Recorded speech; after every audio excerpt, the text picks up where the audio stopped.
A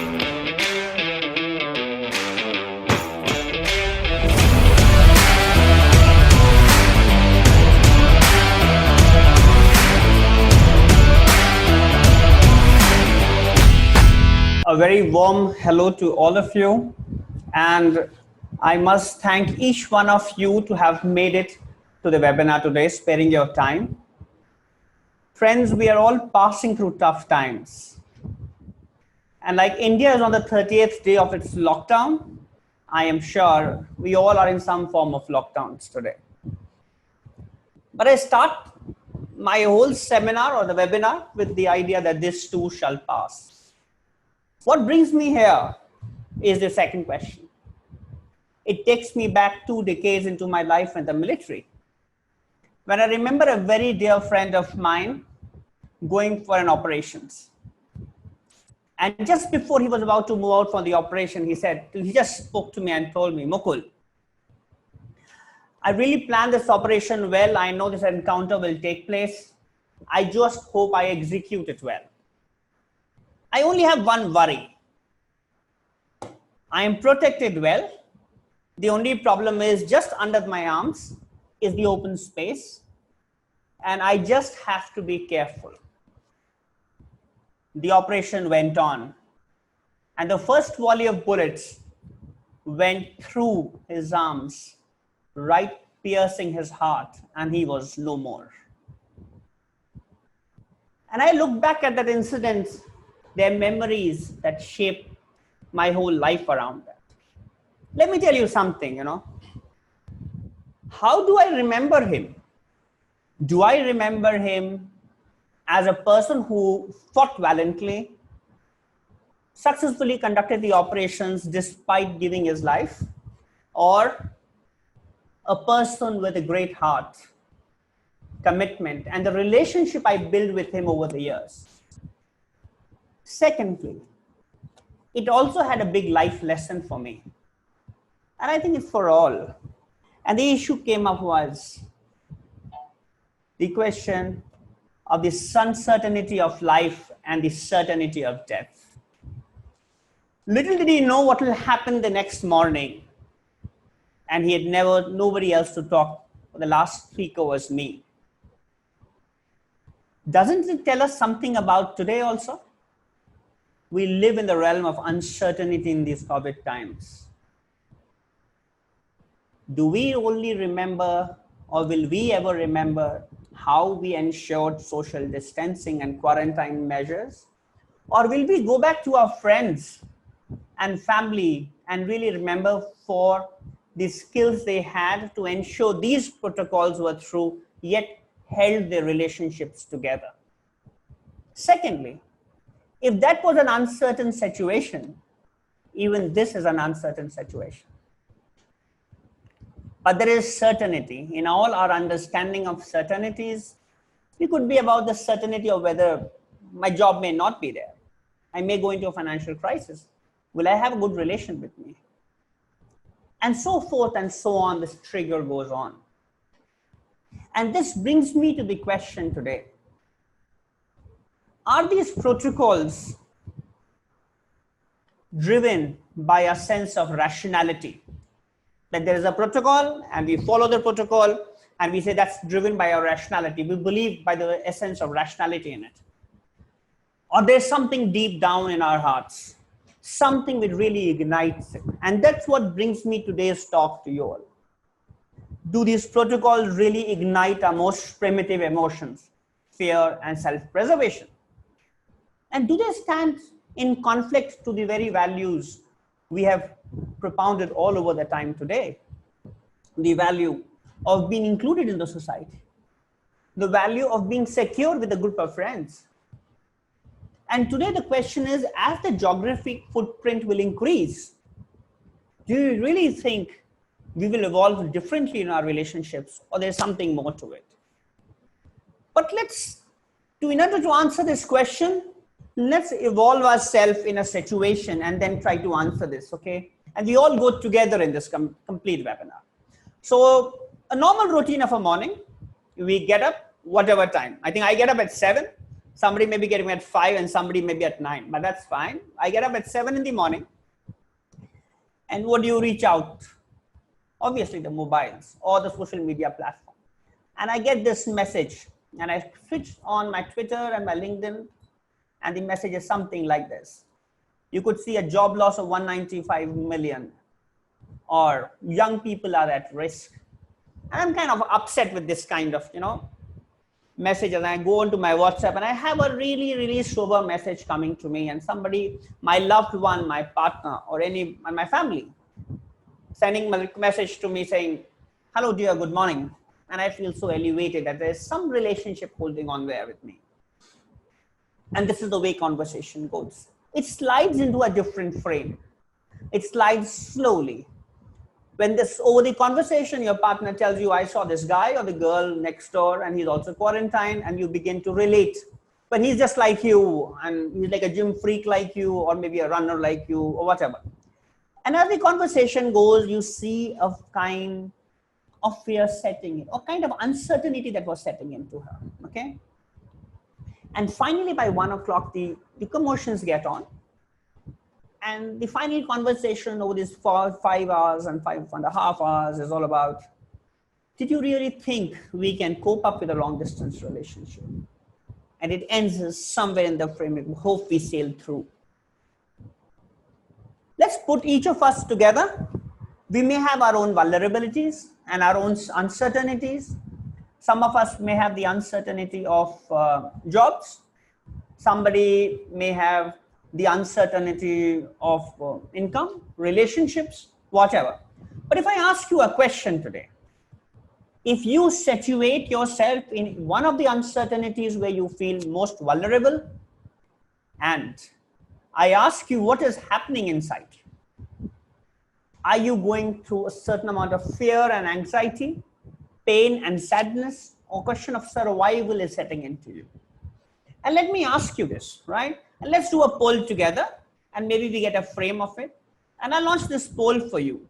And I'm asking you, what is happening inside you? What is the emotional turn that is happening inside? Is it fear, anxiety, pain, or a question of survival? And see, friends, I mean, the strongest thing is anxiety. The anxiety of the unknown. It also relates to the idea of fear. How you're going to go, what is the future available to you? And this is one of the very strong primitive emotions, fear and anxiety. Anxiety of self-preservation, anxiety of what will happen in the future. But this is a position I told you when you purely internalized what was happening, right? So there was an input that comes to you, you go through that input, and you're alone, you don't account to anybody, but then it emotionally grinds into you. So what does it tell me? Okay, what does it show? I'll just put the battery up. What does it put across to us?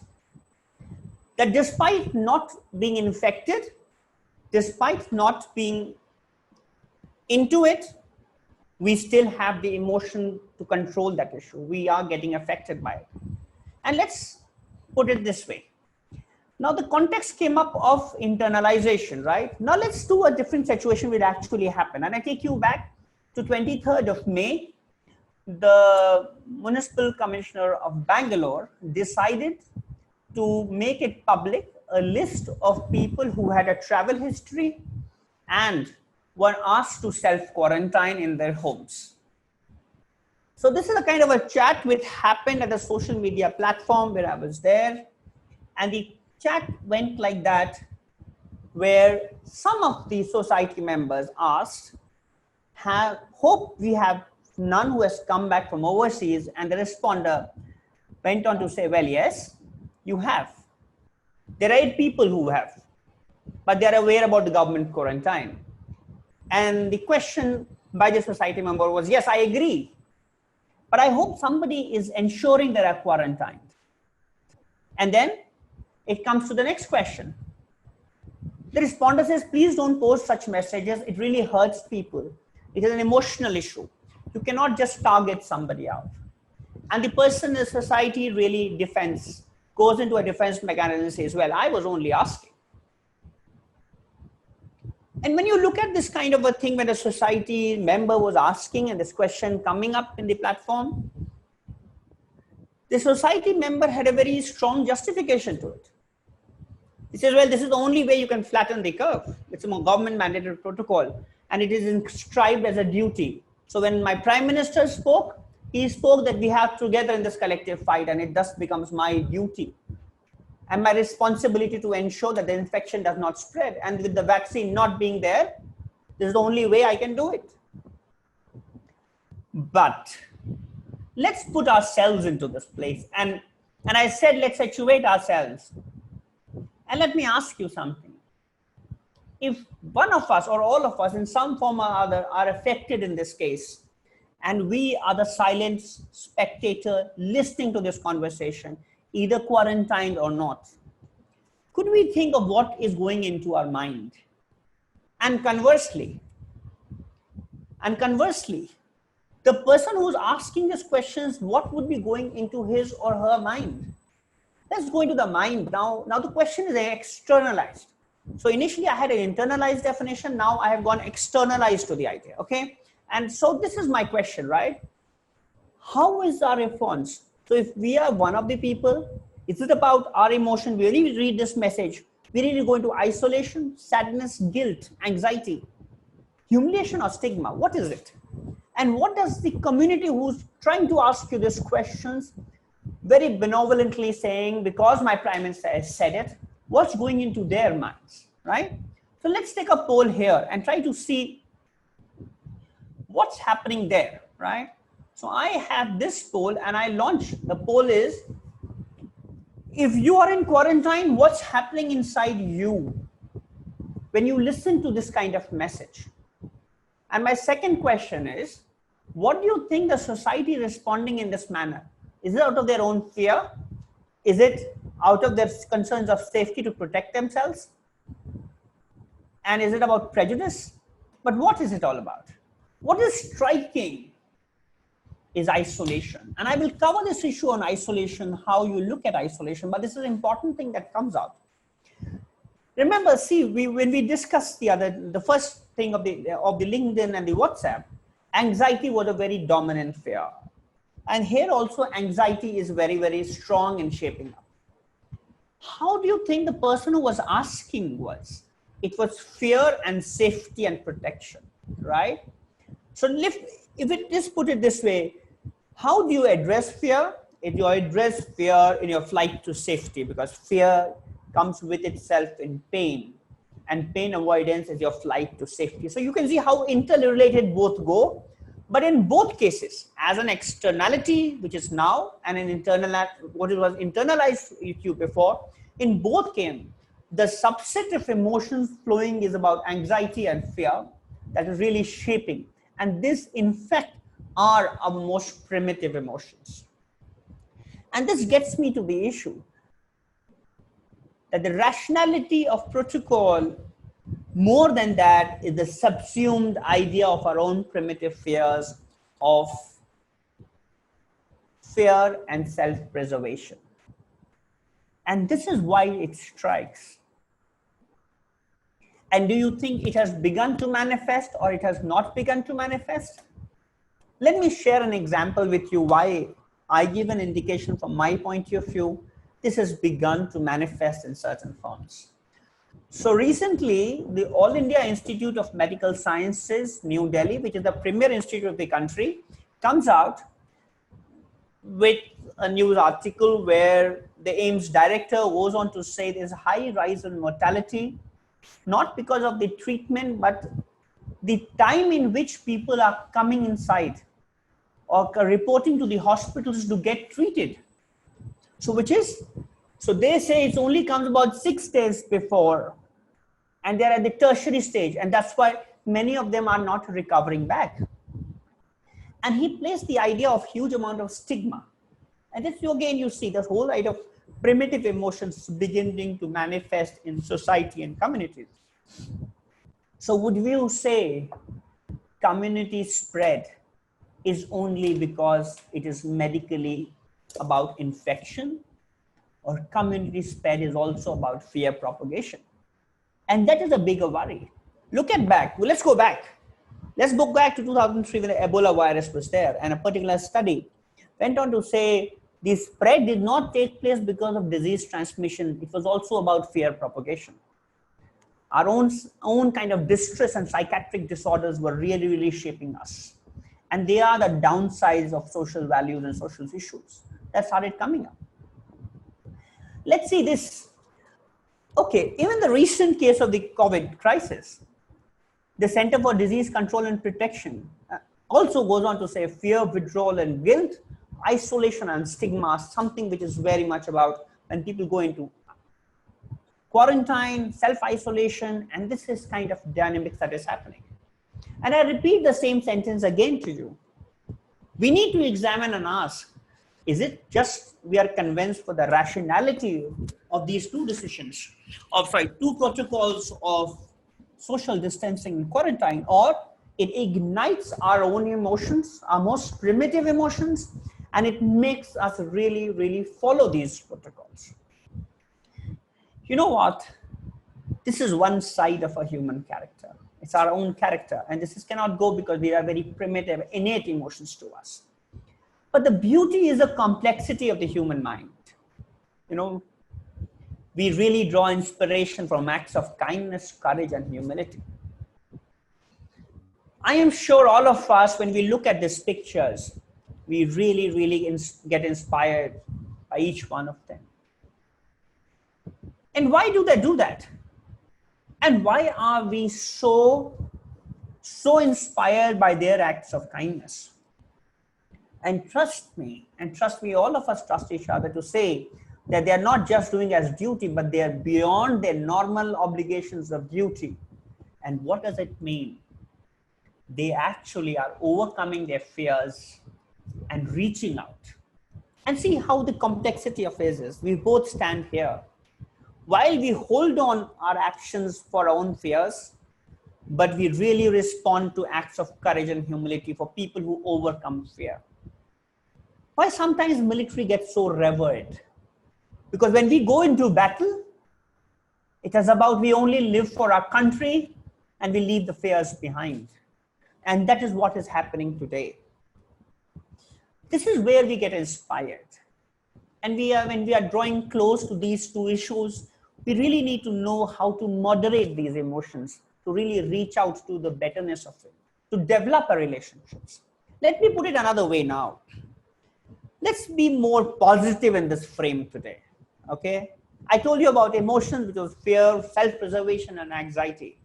But let's be more positive about it. And as I said in the introduction, that this too shall pass. And when you ask me, how will this pass? The day it is over, I'm sure hopefully very soon, there'll be happy days ahead. And ask me what I will do. I will want to go out partying with my friends. Enjoy as if there was no tomorrow. I'm sure most of us would like to do, or most of us will have our idea of being happy and enjoying our lives in some form, kind of a resolution, what we will do after what happens now. But this message has a very deep meaning, I must say. When I want to be friends, I want to distance myself from the idea of being isolated. Okay? I want to go out party. I want to get over this discipline issue. The discipline to be quarantined, the discipline to be wearing a mask, and other issues. I want to feel secure with my friends, bonded together. I want to reduce my anxiety. So what is the conflict? At the time we are trying to be isolated, disciplining ourselves, we are into strong anxiety, our fear is for self-preservation. But what are human values imbibed into us? The human values that are imbibed into us is about inclusion, hedonism, security, and safety. And that is what we're together. But let me ask you, friends, what happens if this extends beyond our times? Say, the MIT study says 2022. How do you think we will cope up? Because at the end of the day, I feel, and I strongly feel, I will be judged by my relationships that I held here. As I told you about my friend when he died, I don't remember him for the gallant action he did on that day, which became a great success and he was rewarded for it. No, I remember for him for the relationship we built together in the army, the camaraderie we developed. And that'd be my question to you. How will we evolve? How will we evolve? Will these protocols become a part of our lives in some form? Because technology is so overbearing. I can stay alone because I have LinkedIn, I have Netflix, I have WhatsApp and everything else. The choice we make ourselves. But let me say it this way, if we have to really foster and nurture relationships, then I say that we should be aware that these are issues of social distancing and quarantine really ignite our emotions. They stand at odds to the values we always stand as a humankind. So how do we moderate them? Living the life of a good human being, establishing a relationship and still following these protocols. I think there are 5 pillars to it, and I'll come slowly one by one as I end my talk now. I will come on these 5 pillars, which are writing the most instrumental thing. You remember the poll we did right now, right? Everybody spoke of isolation when that community conversation was going on. We're very concerned of the isolation part. But literally, I see so many friends of mine speaking about isolation as empowerment. They say, well, okay, this is the best time for me to reinvent myself. Let me consolidate myself, self-heal, and this isolation is good for me. But did you ask them why they want to do it? What is their idea of being empowered? The idea of being empowered is consolidating yourself, your personality, your life together and go back to your friends and families. It is not about empowering yourself to be your own self. It is to be empowering yourself towards you want to reach out to everyone. And that is the saying I say, social distancing is not emotional distancing. Yes, you may decide for 1 month I will not talk to anybody. I want to go into total isolation. But remember, you're doing it because you want to come out a better person and reach out to your people and more close to them. That is why social distancing is not emotional distancing. And also say about isolation and those who don't go by choice, they are not safe sanctuaries. They're really not safe sanctuaries. People, we all agreed to it. They're fighting their own prejudice and stigma. Their isolation is picking up big time and they're fighting it. We need to be conscious of those facts.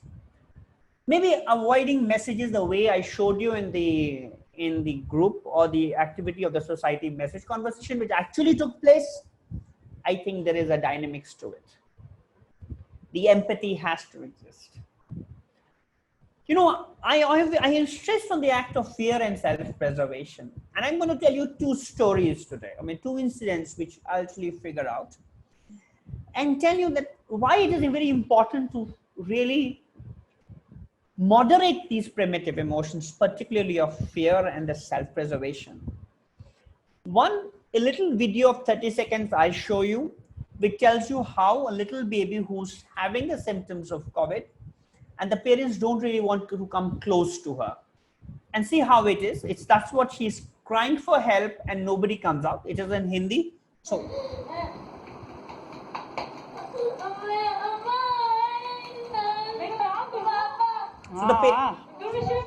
she's लेट जाओ मैं अभी phone कर रहा हूँ अभी